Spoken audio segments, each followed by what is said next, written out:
you all for being here. Today's topic is anatomy of the deal.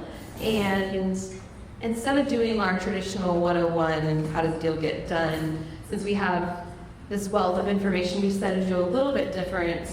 And I think the burning question that usually comes up in the beginning of most conversations these days is, what's the state of the market from your perspective? So we thought we'd take the first few minutes to just let each lady talk about the state of the market. Okay, we'll try to get this quick. How many minutes do you need? State of the market. Sarah on a whole folder there. Anybody wants more detail? We're all eyes are on the Fed. They're warning we do this every year. But the news should come out Friday, and I think we're looking at a 25 bip reduction in rates in September. Some markets say 50 bips, some say it's like heaven's sake, how long is it taking, right? But we're looking at analysis that read says there would be another reduction in December. So I think, and we'll drop tonight. Now, I think that in momentum, things should start moving again. Because if you're like me, it's been sluggish. I mean, just, anyway, and I'll let them fill you in, but it's just, I'm a banker, so we've met with, a lot of my multifamily operators up there. They just struggled to make a deal work. It's either the cap rate is way too high for their return on investment, and or the debt coverage just doesn't work unless you pay it down to like 50% of the total cost, or less. And that impacts everyone in you that probably have a role to do, right? There's new deals we're trying to do. Build-to-rent has been a big thing that we've looked at in the last year and a half. I've looked at several of those deals. I really like the product, but there's a little worry about it. Is it ever down? And the same thing with multifamily in the market. I spend our weekends reading LinkedIn. That's premature, but I like real page, and I like a few people that have spun off from there and look at the analysis. And I think Jay Morrison says that, either we have kind of a bad rap right now, most an oversupply, yada yada. The reality is more supply creates affordability than this market. So don't forget that. And we're all doing the right thing by keeping that going. And because the rents have come down, when it come down about 10%, there's still some incentives going on, and that might be more of an average than an actual. I have a daughter, she'll be 40 in December. She's up in Star Ranch, it's Hutto, and she was here on this side of the street. She moved up the other side of the street, well, actually down the street. It's a brand new project. And because they just delivered, it's brand new amenities, she backs to the Woodlands, and she's getting a discount on her rent. So we're hey, that's awesome. But she didn't get the attached garage. But anyway, it's not me about something. And then she announced to me this weekend she's moving to Boise. So I immediately went and all tests. OMG, yeah, well, what happened anyway? So much for me being grandma. You never know. I mean, they're just now starting, and I don't understand that. I have my whole family have a second marriage to boot by the time I was born. But anyway.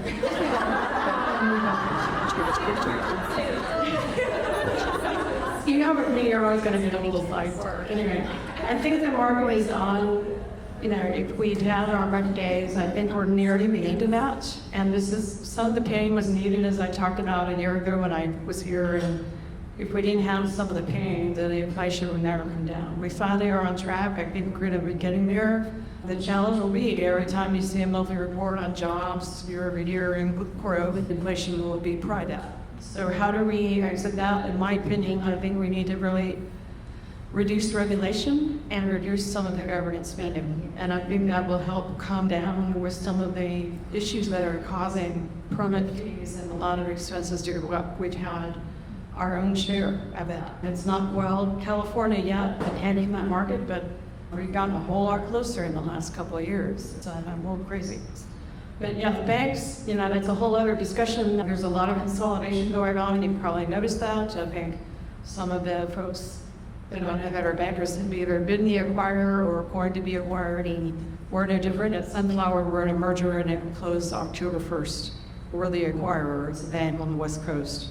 So wish me luck for the next 60 days. That'll be interesting. And I think, but in general, I'm feeling good. I'm feeling better about the market. I'll let everyone else kind of fill you in, but I think we're on the right path. So, RC Phillips, first of all, I just want to say, I didn't know that Alexis and I have been working for 15 years. I feel like it was yesterday. So I am loving to see the tenure in this room. I'm loving to see some of the old board members and Tracy, seeing you and coming back around again, and then all the new faces. So I think crew Austin has done a fantastic job. So R.C. Phillips, I'm Senior Vice President of Development for Ryan Company, based in Austin, overseeing multifamily development and platform in Texas. So to go on the heels of what Elise was saying. So Ryan and we are multi-sectors. We're a development company, construction company, we have capital markets in-house, and we have architecture in-house. So here's kind of a quick lay of the land. Yes, it's been painful for investors on multifamily in Austin, in Dallas, in Houston. Austin the worst, there's not a lot of supply. That's what happens when we have cheap debt. And some projects, personally, probably should not have gone done, but so be it. So I'm glad to see that people that are renting the apartments are excited about all the free rent and the discounts they're getting. If you are on the investor side, you're like, well, how do we make our numbers work? And then we got paid, as everybody knows, with interest rates. So I had 2 projects in Austin that have been significantly delayed on construction. I basically the delay on ownership, it was a big problem, and in part because we had so much supply. We had a Tesla, we had the Samsungs, we had the Apple, so all these big things happening. And coming out of COVID, we had supply chain issues, and it just continued to tumble. That, I think, is behind us for the most part, which is great. Construction delays hopefully are gonna get better. Rates will get better. We got hit on our 2 projects with rates literally doubling. So you can imagine when you're behind a year and your rates double, there's a lot of, not workouts with the banks, but there's a, hey, we need an extension. Hey, we need more capital calls. So that's kind of the way that we immediately involved that. I very much so believe in this sector and believe in Austin and believe in Houston. And I guess that was what I before, but be thankful we're in a Sunbelt because that's where a lot of population like growth is. I think Houston will continue to be strong. I know, everybody's got charts. It's like, oh, we were up at the top of 1 or 2, and now we're not. It's okay. Let it settle down, and it'll normalize. And then, so non-multifamily, we also do some growth pursuits. We have Amazon as a client. We have Whole Foods as a client. We have HEB, and the big warehouses as a client. So there's a lot of cool stuff happening with refrigeration, the tech still, Amazon, so you guys will keep hearing, I can't say a lot, but you'll keep hearing stuff there. Medical markets is really strong, and industrial continues to be strong. So we'll weather this little storm, or big storm, whatever we're in. Hi there, I'm Darlene Williams. I'm with Hines here in Austin. I cover Austin and San Antonio for acquisition and development. I'm mainly focused on the master plan communities where you might buy 1,000 acres or something, turn it into a master plan, sell off our commercial. But I can also speak to my colleagues that sit in our Austin office, and non-residential, which is commercial, industrial, retail is coming back, as well as self-storage and RV parks. I actually am so lucky I share a wall with the guy that runs our self-storage. So self-storage is an industrial. I love that industrial. So it's just going to give a quick synopsis of where Hines is right now. We have 2 multifamilies that are finishing up, one in Georgetown, one in Easton Park, finishing up construction. They've been underway the last 18 months or so, and they're in lease up. We are cautiously looking at new multifamily sites, but that's not our prime right now. We're focusing on industrial. We're also focusing on housing. Housing is such a huge demand here in Austin, so our master plan communities are a big focus in Hines. And then also looking at the Austin to San Antonio corridor. We're very excited about San Marcos, New Braunfels. New Braunfels is really North San Antonio. So excited about all of that activity in the port. Number 1, we're excited getting past the election. So many things, especially talking to our bankers, waiting until after the election, waiting until the Fed drops rates, wait rates. But we are definitely positive on the market, even though certain regions are, and like multifamily, we're waiting for units to absorb. Industrial is still very, very exciting for us now to let Joey talk now. I am DeLea Becker, and I'm owner and owner of Beck-Reit's commercial real estate. In addition to that, I own with Beck-Reit Asset Management, and I own a construction company that is 25 years old this year. Beck-Reit and Styles Limited. We do textile, road, and bridge repair. So I know there are a lot of hats whenever I sit on these panels, and I know a lot of different ways of what I see in the market. I will mirror what everybody said here, and you all know it. When the broker side, it's very stout. Not much is moving. Yes, all the brokers are very, very busy, but we're not closing any deals. Treading water. From a 10 out of the view, just so we all know, it's really a good thing that they raised interest rates. And if we get over the bill because money's free, money's cheap, we all rush on into it. The inflation got way out of control. And I like to remind everybody of that even if it goes to zero, it doesn't mean everything's not 26% higher than it was. Then pretty twisty the whole of home. Right? So that's all the way up, including construction costs and labor. So I was hoping that the interest rates rising would slow down inflation and slow it down. Yes. My hope was that it would also raise unemployment so that we can start hiring talent at a reasonable salary. I haven't quite seen that. I have noticed, and I'm hearing it myself, a lot of companies are using AI. We're all trying to figure it out. I think everybody here is. This video is going to go into AI, just so you know, and that's not going to be into captions. A lot of companies, such as ours, everybody will try to use AI, and then we can outsource things across outside of the United States. So I think that's going to have an impact on employment. It hasn't quite yet. I still think it's pretty hard to hire talent, and we do have the talent gap. Right? So you can hire them if they don't have the talent, but they also want the salaries if they do. And it has not straightened out.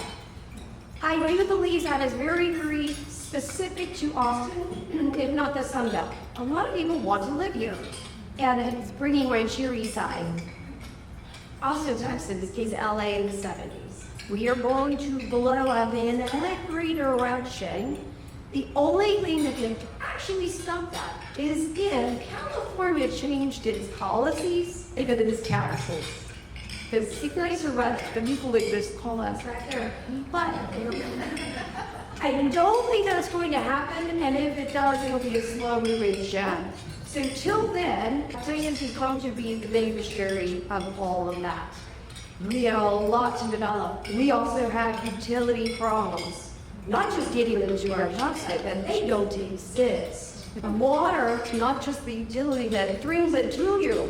We're running out here in Central Texas.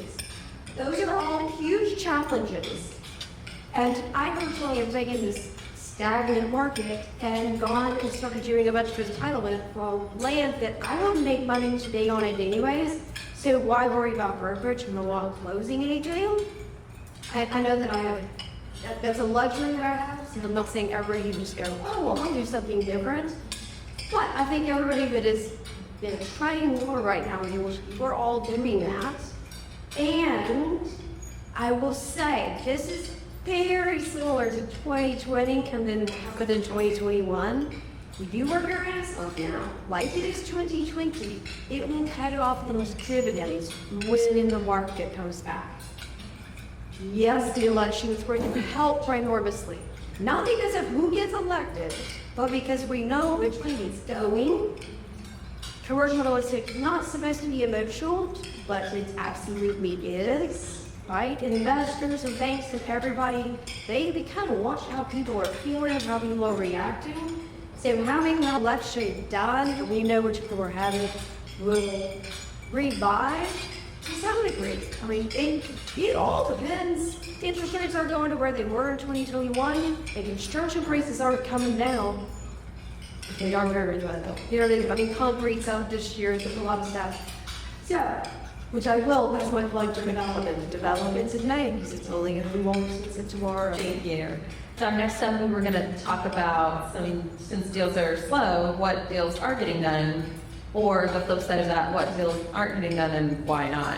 Martha, you kick us up, give a very good look. Sure. So I told you we have a couple problems on the northwest side. And again, it'll even its way out. But I'll give two examples. One is multifamily project suburbs of Dallas. Just a recap of the development plans, what gets done where. How it works for our company is we start laying out sites, we get them under contract, we are at risk on some amount of dollars, we'll get into design, entitlements, what have you, and then we have to bring in a JV equity partner and then maybe still come with that. And then we're really off to the races on construction. So in that sequence of events, we had a site in Dallas that was already entitled, but it had a lot of offset work that had to be done by the seller. And we got to a point where we were at DD stage of drawings. We extended the contract and the contract a couple of times trying to work by more time so that we could get our JV partners interested to put money on the deal. They basically have been on the sidelines for a lot of better fixes that it is secure investment for them and they don't have to be at risk. So we've been trying to buy time on that. Also work out, future stuff with the banks, although not too terribly concerned about them getting come back. All that to say, we decided the best thing for us to do on that deal at the time was roll out contract. We were running out of time. We didn't want to continue to spend millions of dollars in pursuit of that pipe and then it wasn't better. Sometimes some of the best deals that don't get done, or sometimes some of the deals that don't get done are the best deals that don't get done. This is likely will come back around. And there's probably many examples of us that we give that come back around. Yeah. So that's one example of one that didn't go so well. But another that is going well is some of the clubs that I made before have a build-to-suit. So having the opportunity to have public work right now, to have key clients, as I mentioned, like Amazon, the Whole Foods, the H-E-Bs as examples, is really what they're doing right now with all the development cycling digitally. So it's just nice to have the balance of the two. So I guess it's a little bit of What we've been working on in a couple of our projects, and I was going to just emphasize the length of time that projects are taking. I guess coming out of the pandemic and into 2021, all of this infrastructure they built in pandemic pricing and things that, that it takes a really, really long lead time to get things to us. So a lot of our projects that needed to go forward where maybe we're connecting to city water, city sewer, requires a couple $1 million of lift stations and force mains cutting through the city to tie in to a treatment plant. A lot of that, we just had an incredible amount of delays, just trying to get the equipment to us and also getting things through small cities. We're developing out in Cedar Park, Leander, Lago Vista, and dealing with those city councils and those small city engineering departments that somebody left and they took 15 years of experience and walked out the door with that.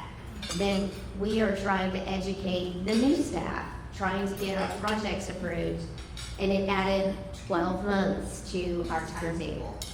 All of that is more interest cost for our loan, I think.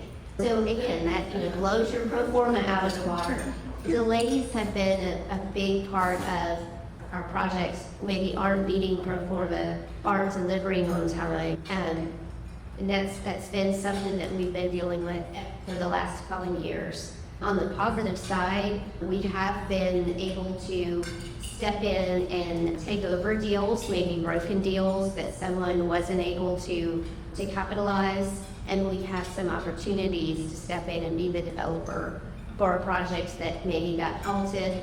Specifically, some builders that, because they're publicly traded, might have walked away from a deal, and we were able to pick it up and run with it because we could find financing for it. So some of the challenges that we've been facing.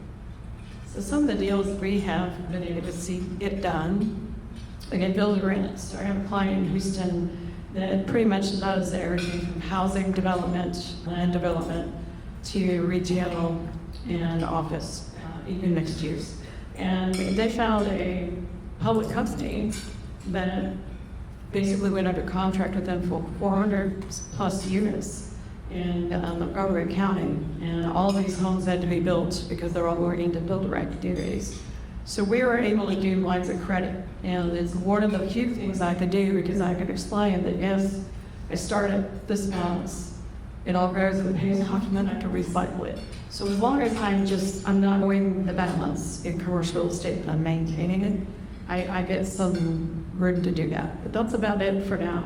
The other thing I can do is affordable housing, so affordable multifamily. There's a thing called CRA, credit at the bank, Community Reinvestment Act, and we're all graded on this, and i.e., we're in a merger. So the first thing they look at when you want to acquire a bank is how is our Community Reinvestment Act going? Are we reinvesting in our communities? So Nita brought me an opportunity to look at a historic preservation deal, and that's something we can do with CRA.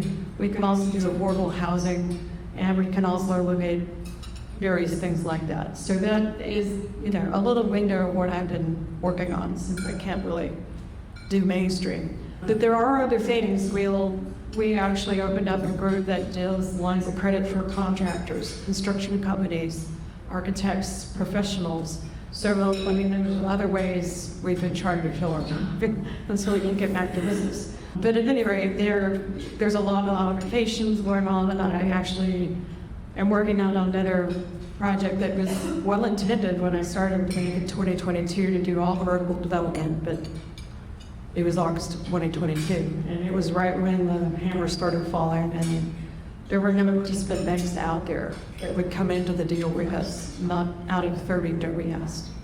So that deal got kind of modified into a land deal. But the bank is really wanting to work with you, so don't be afraid to ask, because we're kind of all in the same boat, and we need rates to come down so we can get back to business as normal.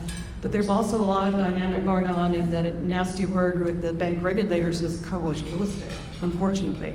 And banks had a lot of it, and banks that are being acquired have a lot of it. So they want us to have to go back to get a less than 300% of their capital. The bank we're acquiring is also like Home Street Betting Fair on NASDAQ. They were over 600% of commercial real estate's regulatory capital. So we're gonna have to roll that down. There's a note sale. I think we've already found their buyer. There are things that your bankers have to navigate and deal with that just more need a topic maybe a year ago. So just know that is still active. And then we're going to talk about power of crew, and the deal is going great right now. Yes, okay, so, and the power of crew, and I will loop it into networking. So as I said, it's a stagnant market for a lot of us. Those are incredibly busy. You're in a different industry or a different part of commercial real estate, or you're slammed right now. Hallelujah. Take the time to do networking. So the project that I get to talk about is a 50,000 square foot office retail building that we are developing on East 7th in East Austin. And that sounds insane. Who would run around on an office building? In East Austin. In East Austin. And Cleus. Wait, we're looking at another. No. Okay. Just built one. Yes. Just built one. There was sister timber, mass timber building. So we have toured it like 10 times. But for our project. Now here's the key to getting all this deal done. We're all under occupants, right? And that all happened because Mark Gerber, who's the managing partner of Dick Mark Architecture, said, I want to do this, and I'm going to go find all the people I want you to work with, and in the industries I want them to be in. So it's GC, it is art and artisans, and we'll go to we've got structural engineer, we've got legacy lighting, all people in commercial real estate. We ain't our real estate developers. That is what is going to fill 80% of this building. Now, everybody thought, oh, nobody's gonna talk to you. And we had 6. We had 6 that were pretty hot and heavy about it. Now, they weren't going below 7%. Actually, I take it back, First Seasons came in at 6.6, but they wanted 40% loan to construction. So we ended up not going with them, but Sunflower was hot and heavy for it till they acquired the other bank, and then they couldn't handle it.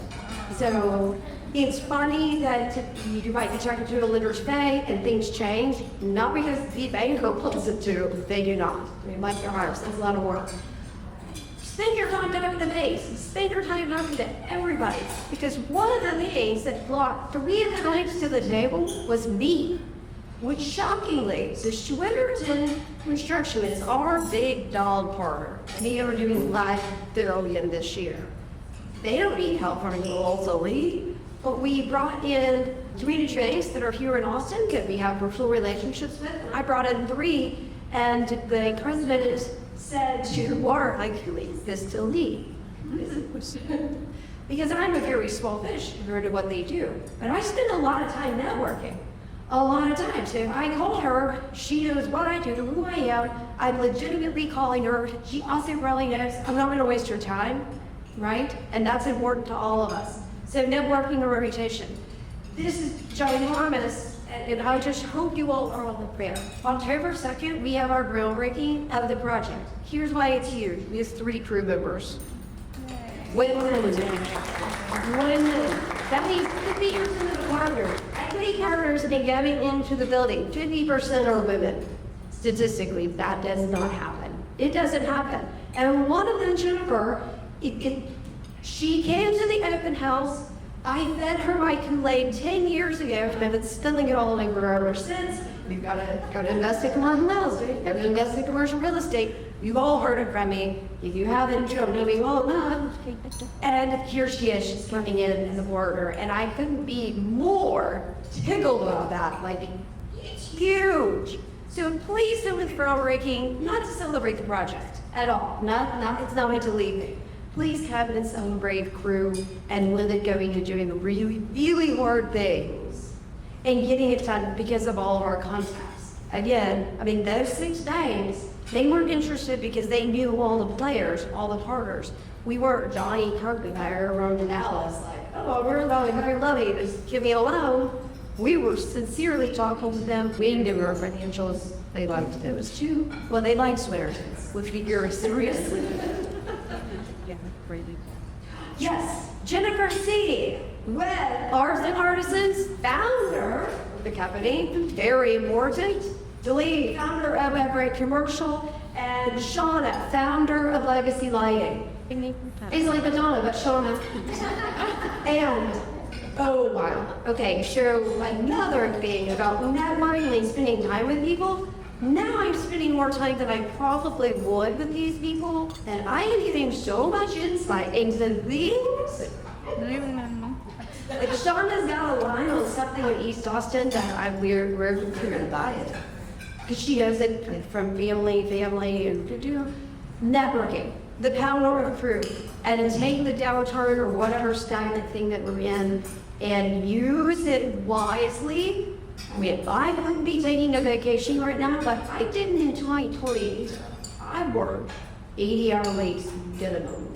And my 2021 was, like times 3, like, holy crap.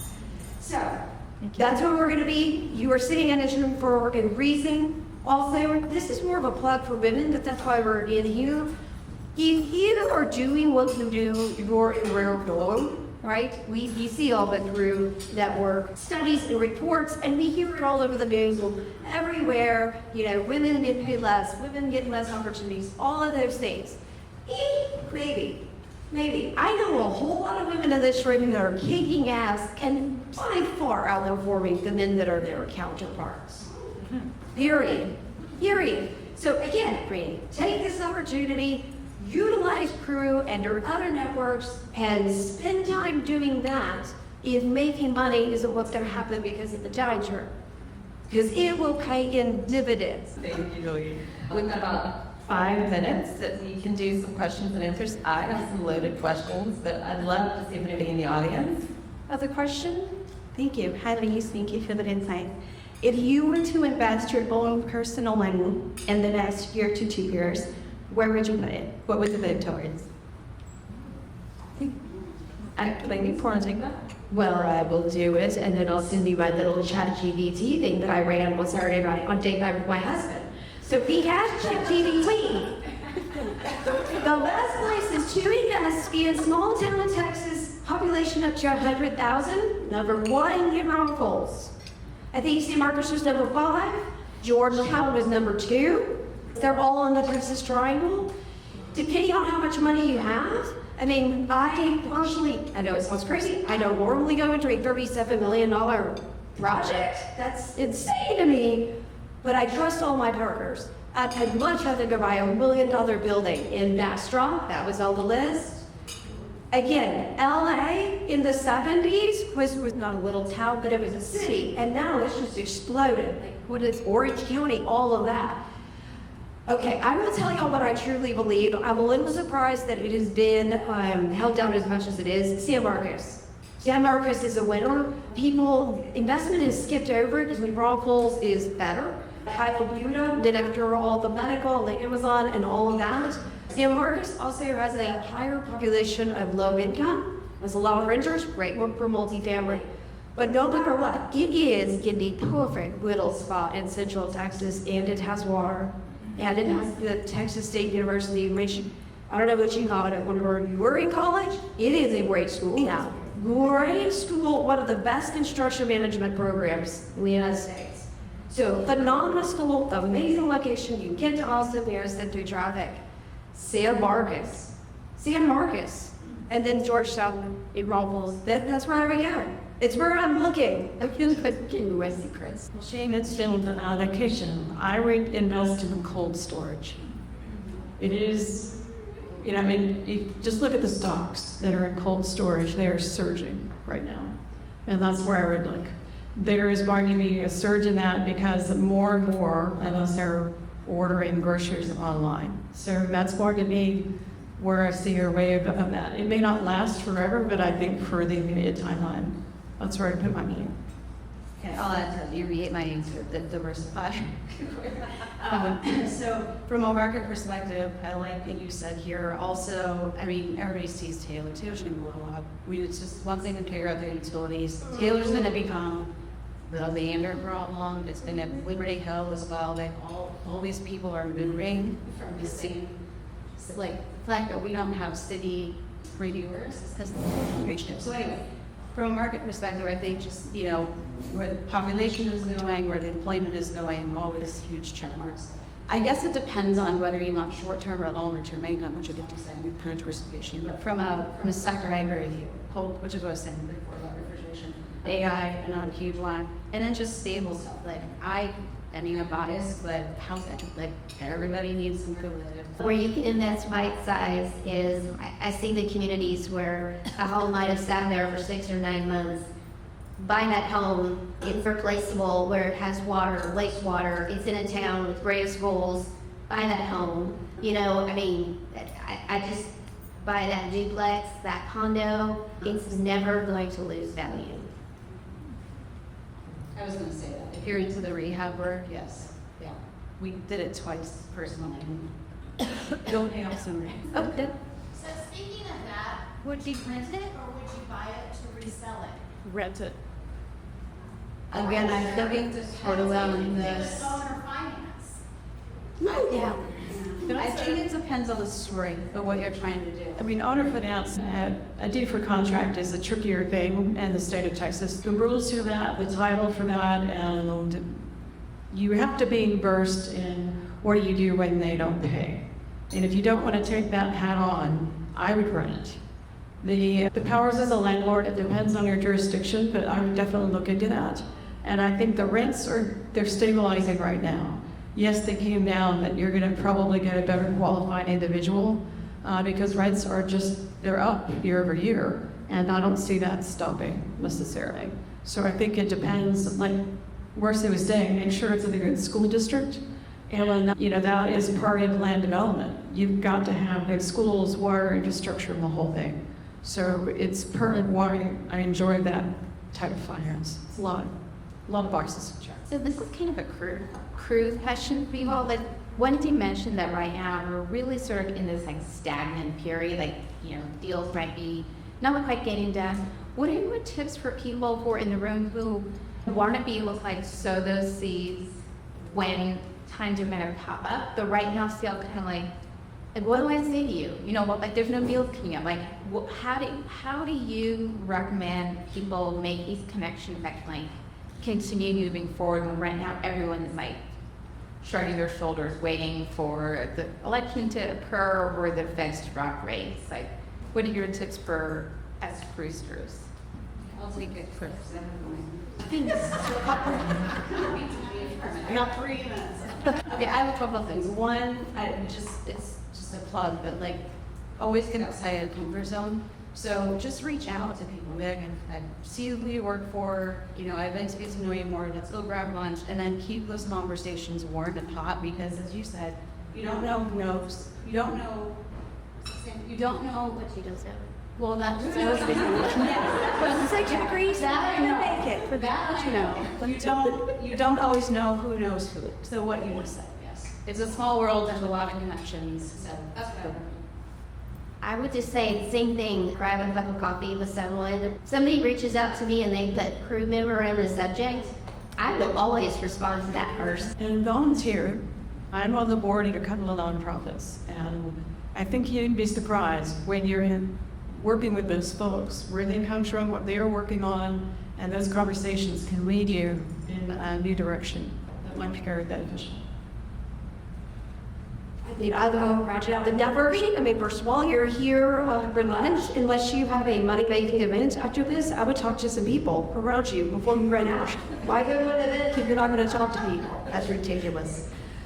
There are so many networking events, right? Then show up and don't go with your hand out expecting something. That is ridiculous. And people can see it coming out though.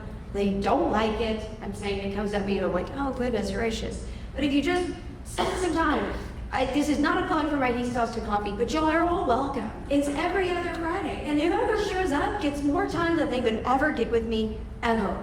Shocked how many people don't show up, right? And that is my way of weeding out the takers.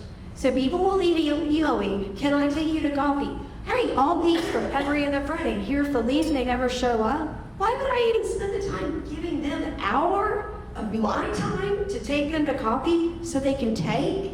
That's not cool. So remember that about networking. You're gonna be a giver. You're gonna come in, you're gonna shout about whatever, and you maybe, I'm not telling what you do. I would tell you to get that out in there, talk about business. But don't go in like, I'm gonna go to her and he gotta take you to coffee because I got some land to sell you.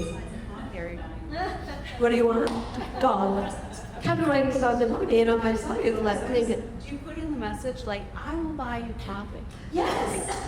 I buy everybody coffee. I have quite a few people that have come, and you're surprising. The baristas, they all know me every week, and they said one time a young man walked in, took a look at us, and walked out. He, born right now, I don't know who it was. Your woman moment. Huge. What a loss. I mean, guys, I'm not the smartest person there for coffee. We have contractors, we have developers, we have engineers, we have bakers all the time. They spend 2 hours bitching about whatever you want to talk about. So it's not just my coffee. LinkedIn has one every single Friday in Easy Tiger. Go, have fun, make some friends. Look for those things to do. You will get to know people over time, not because you're trying to sell them. And the side crew also has a coffee monthly for free. Plugging that.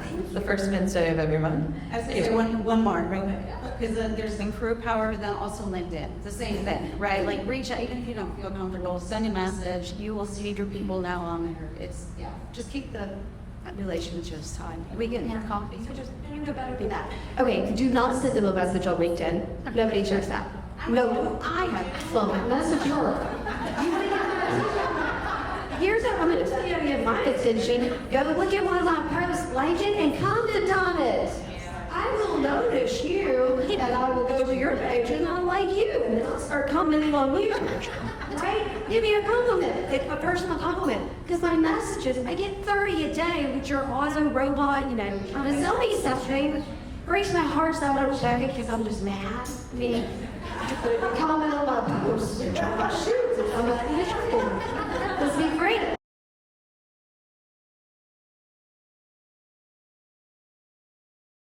Thank you all so much. I know we've run slightly over our time. Thank you.